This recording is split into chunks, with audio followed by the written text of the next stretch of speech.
అడుగుతుంటా, రే ఈరోజు ఏమైనా వర్కౌట్ చేసినావా, నీ బాడీలోంచి స్వెట్ తీసినావా బయటికి అని కొంతమందిని నా యొక్క క్లోజ్ ఫ్రెండ్స్ని అడుగుతూ ఉంటా.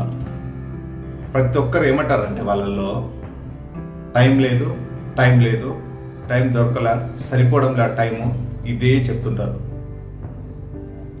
ఫ్రెండ్స్, 24 గంటల్లో 20 నిమిషాలు 30 నిమిషాలు నువ్వు నీ బాడీ కోసం టైం ఇవ్వకపోతే నీ పొద్దున హాస్పిటల్లో బెడ్ మీద పనుకునేదానికి టైం ఇస్తావా? వెరీ బ్యాడ్ మిత్రమా. హాస్పిటల్ వెళ్ళిన వాళ్ళకు మాత్రమే ఆరోగ్యం విలువ తెలిసి వస్తుంది.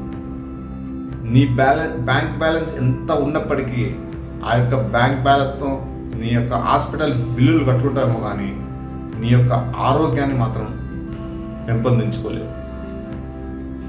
దయచేసి నీ బాడీలోంచి స్వెట్ తీసి ఫిట్గా తయారయ్యి ఆనందంగా ఉండాలని ఆశిస్తున్నాను. ఖచ్చితంగా మీ యొక్క జీవితాంతము స్వచ్ఛంత వరకు నీ వెనకంటి ఎవరుంటారో తెలియదు, కానీ నీ శరీరము, నీ యొక్క బాడీ మాత్రమే స్వచ్ఛంత వరకు నీతోనే ఉంటుంది. కాబట్టి దానిని మంచిగా చూసుకొని దాన్ని ఫిట్గా పెట్టి ఆరోగ్యంగా ఉంచుకుందాం. హాయ్ ఫ్రెండ్స్, దిస్ ఈజ్ వడ్ల Reddy Manikanth. I'm certified motivation speaker and life coach. Thank you for supporting my videos. Thank you for sharing. జై హింద్.